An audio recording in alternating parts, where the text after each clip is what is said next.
So, as Jack mentioned, I'm going to talk about Mexico today. And I want to, first of all, say that we here in San Diego really appreciate the importance of Mexico because it's about 30 minutes away. But even so, only about 30 or 40% of San Diegans have ever been to Mexico. That's in part a reflection of the fact that actually only about 1/3 of Americans have a passport. But as a result of that, we have, I think, a lack of appreciation sometimes for other countries. And given the importance of Mexico and its impact on our country, I think it's really important for us to take a few moments to just think about why Mexico is so important, why Mexico matters to the United States. First, I want to address the elephant in the room. I want to talk about the fact that we're a little bit scared of Mexico. We have some preconceptions about Mexico and about especially the violence that we've seen in the last couple of years. In fact, 4 years ago, the U.S. Joint Forces Command started throwing around words like failed state. They actually compared Mexico to Pakistan as a possible example of a country that might collapse in the very near future. We might look back just 2 years ago when Secretary of State Hillary Clinton said that Mexico was experiencing something like an insurgency, a kind of a revolution, and looked a little bit like Colombia did 20 years ago at the worst of its violence. So I want to ask first the question, what does a failed state look like? A failed state looks like Congo, Somalia, Chad. These are countries that have virtually no presence of the government, no ability to control any aspect, not just rule of law, but any functioning of government, provision of water, services, etc. That's not Mexico. There's actually a failed state index that's run by the Fund for Peace, and the failed state index places Mexico somewhere around the middle. It's actually got a better rating than Colombia or China, and it's sort of somewhere around the status of India, let's say. Nobody talks about India collapsing, and so I don't think that we should necessarily think of Mexico in that way. What about this insurgency question? Mexico has some experience with insurgencies. About 400 years ago, a couple of Spanish guys arrived in Mexico, and literally, like it was just a couple dozen guys. And they got the domestic population of Mexico at that time to rise up against their Aztec oppressors and to have a real insurgency. Unfortunately, those guys got stuck with the Spaniards, and about 300 years later, had to have another insurgency to get rid of them. The Mexican War of Independence of 1810 made Mexico Mexico, no longer a territory. About 100 years after that, there was another insurgency against a dictator named Porfirio Diaz. That dictatorship had lasted 34 years. It took 11 years to sort of transform Mexico into a new political system that was at least intended to be more egalitarian and more democratic. It actually wasn't as egalitarian and democratic as Mexicans would have liked it to be. And so about 100 years later, there was another insurgency in the 1990s by a group called the Zapatista National Liberation Front. They were part of an overall protest against the kind of unfairness and lack of democracy that Mexico had that brought Mexico to have new democratic elections in 2000 and have made Mexico a more democratic and more vibrant democracy today. Today's problem is a little bit different. Every problem I've talked about so far, or every insurgency I've talked about so far, was people trying to change the system, taking on the state, and trying to topple it. What we have in Mexico today is very different. It's a group of criminal organizations fighting against each other, and every once in a while the state kind of gets in the way or tries to break into that conflict. But it's very different. It is certainly something we should take note of. It is something that we should be alarmed about and that Mexicans should be alarmed about. But let me put this conflict that we're seeing in Mexico into perspective. When you look at Mexico and compare it to the rest of the hemisphere, Mexico has a homicide rate, even at the very record levels that we've seen around 2010, 2011, Mexico's homicide rate is about 18 per 100,000. That's almost 4 times the homicide rate here in the United States. But it is by no means as bad as places like Venezuela, Honduras, El Salvador.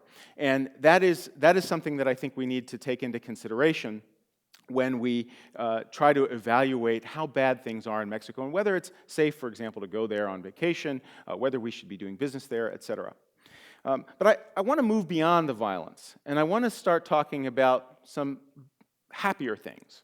And I want to give you a sense of why we should care about Mexico, why it is a great place to visit, and why it's absolutely critical to our future in the United States. First of all, I want to talk about a couple places. A lot of you may have been to Mexico, and I imagine it went something like this. Mexico is the #1 destination for U.S. citizens traveling abroad. 25 million of us went to Mexico last year. The worst year of the violence, we still went. And most of us came back and had a good time. And 1 million of us stay there every year. That's half of all U.S. citizens living abroad live in Mexico on a daily basis. We like to call them the gringos in Mexico. And those folks recognize that Mexico is a fantastic place. It's a place, it's the, no offense to New Mexico or Bill Richardson, it's the original land of enchantment, right? It is a place of wonder. It's a place that has, this is a new underwater museum that just opened in Cancun. So if you're headed there on spring break, check it out. You need a scuba thing. It has a fantastic history, marvelous pyramids, and it is a place of great diversity and wonder. So as a place, Mexico is captivating. But Mexico is also important to the United States because of what they make and how much of it we buy. Mexico is the #3 source of imports to the United States after Canada and China, recently displaced by China. Mexico, however, is the #2 source or #2 destination for U.S. exports abroad, which means if you export stuff internationally, your job may depend on Mexico. There's something like $460 billion in trade across this border every year between the United States and Mexico. And that continues to grow since NAFTA began. And despite many detractors of NAFTA, it's been vital to U.S. economic growth and opportunity in recent years. Mexico is also, by the way, our #2 source of oil. We talk a lot about the Middle East, and we fret and wring our hands about what's happening in places like Iraq and Saudi Arabia. They are below Mexico, or should be below Mexico, in our priority for energy security. Right? Mexico is also important because of the peso. Why? Well, because it's a major source of investment here in the United States. Not only do you buy stuff from Mexico, maybe sell stuff from Mexico, you may, in fact, work for a Mexican company. This guy, this scary-looking guy, he's not actually that big. Carlos Slim, however, is big in the sense that he is the richest man in the world. It depends on the stock market any given day. Sometimes Bill Gates gets a little extra boost. It depends on what Apple's doing that day. But Carlos Slim is a major force, and in fact owns about 7% of the New York Times. He has rights to buy 16% of it, and I'm pretty sure they don't get 16% of the coverage, Mexico. I think that he has had no influence on their actual reporting. But Mexico is a major source, about $540 million invested about in 2009, the last years for which we have data from Mexico, one of the major sources of investment in the United States from the developing world. And you might be a little bit surprised in what kinds of companies are owned by Mexicans today. If you eat Entenmann's, if you drink milk, if you build a house out of cement, you are probably buying Mexican products and you didn't even know it. Right? This is the extent to which our economies have become intertwined. But I want to close by talking about what I think is Mexico's most valuable export. It's people. Mexico is the #1 source of immigrants to the United States, and it is a country that comes from a rich and diverse past. This is the cradle of North American civilization. The great civilizations of North America, because remember, Mexico is still part of the NAFTA, North American Free Trade Agreement. Mexico is where it was all going on 400 years ago, before those Spanish guys arrived. And Mexico's people have a lot of diversity and a lot of rich offerings, I think, to our culture. Today, Mexico has a very vibrant and diverse indigenous population, and the roughly 111 million Mexicans that reside in Mexico are accompanied by about 10, 12, or actually, sorry, around 20 million Mexicans or people of Mexican descent living here today in the United States. That's a huge influence on our present, right? That's a huge influence on who we are today. But we have not figured out how to deal with this reality. We have this thing called the Statue of Liberty, and on it says, bring us your tired, your poor, those yearning to breathe free.